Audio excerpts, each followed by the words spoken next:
As the conflict with ISIS, or the Islamic State as it's called, continues to rage across northern Iraq and Syria, attention in the UK has turned to the domestic aspect of the conflict, whether it poses a threat to British security.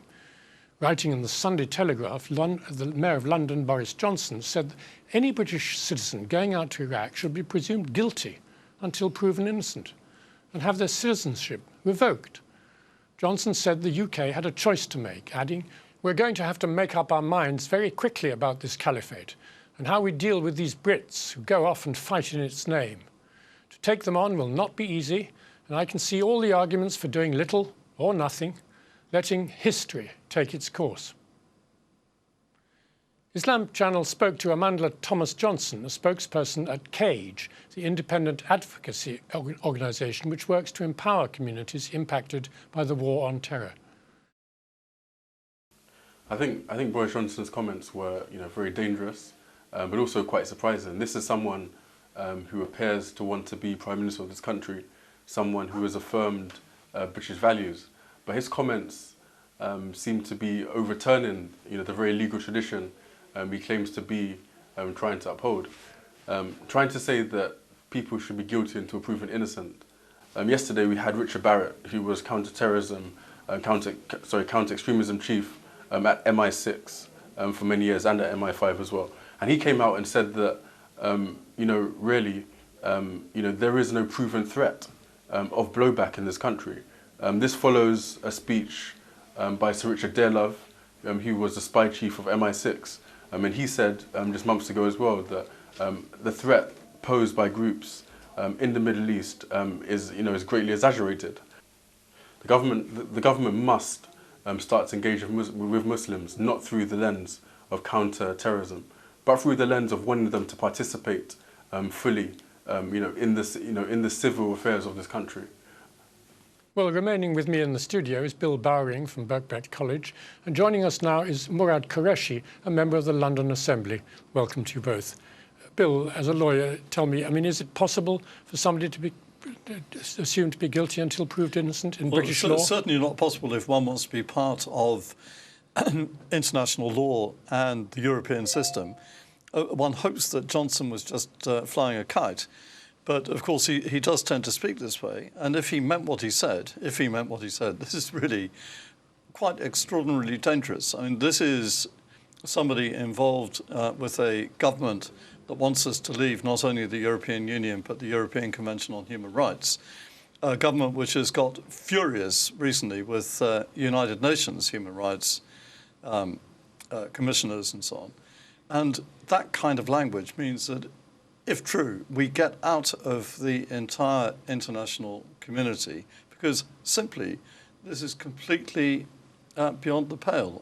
I think it completely subverts and overturns all principles. He also seems to indulge in very primitive revenge by saying that he says the people who beheaded the American journalist James Foley should be bombed with a bunker buster.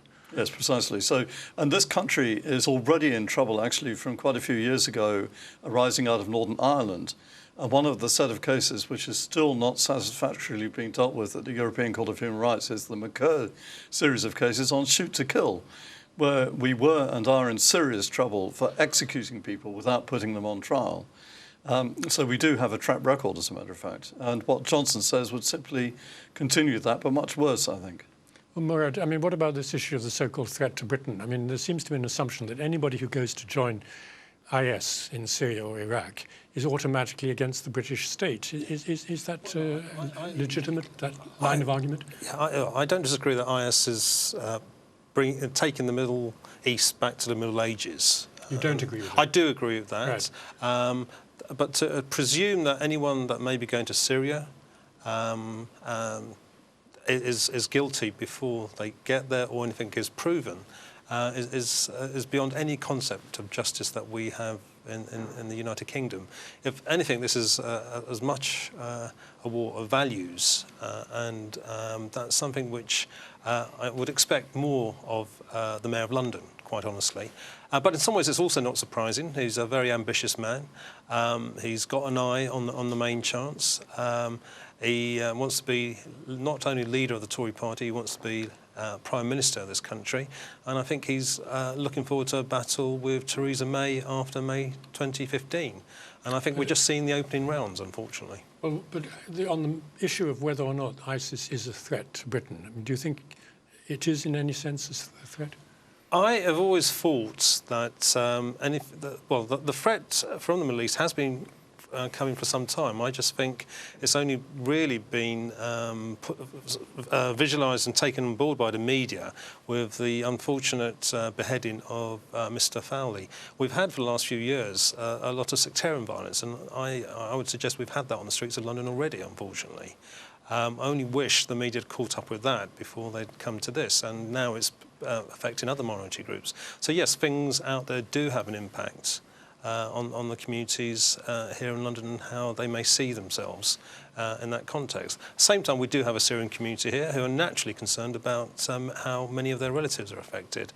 I've come across some in my neighbourhood, and to the best of my ability, I sense that they're not wanting to join the conversation, they just want to know that their relatives are safe and sound.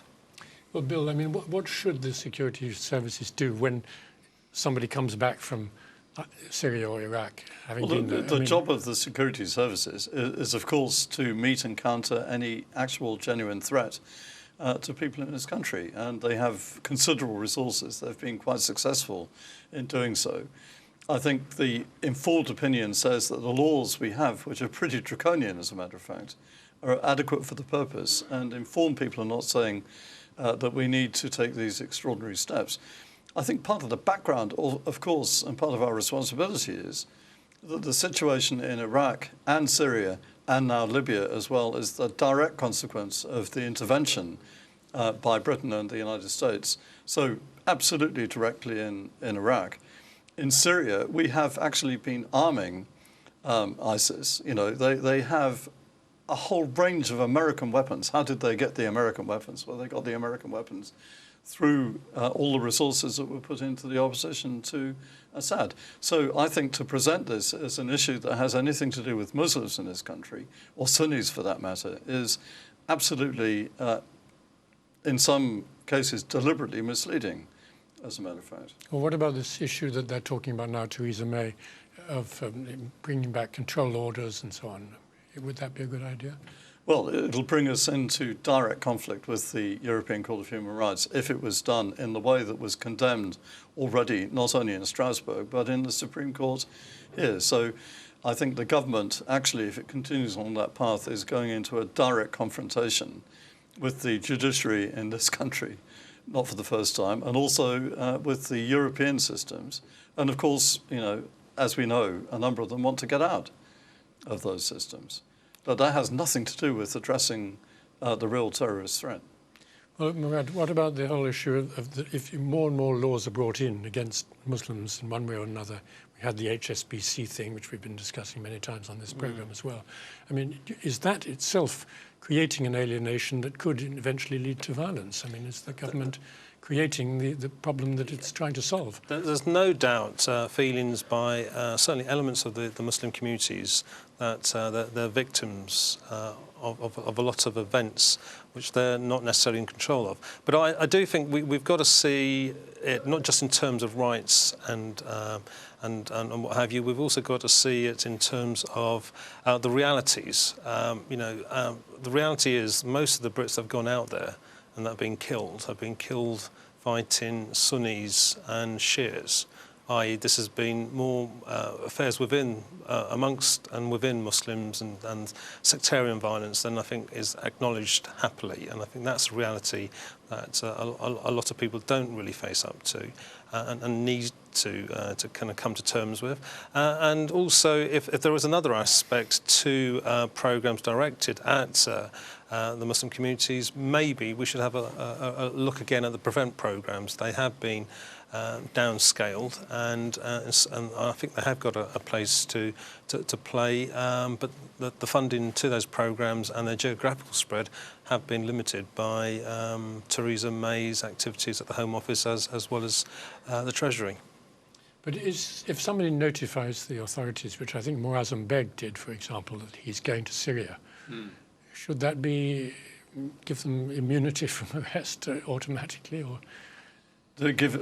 Well, I mean, they're saying that if you go to Syria Yes. or Iraq without a good reason, you'll be liable to be arrested just for going to a foreign country.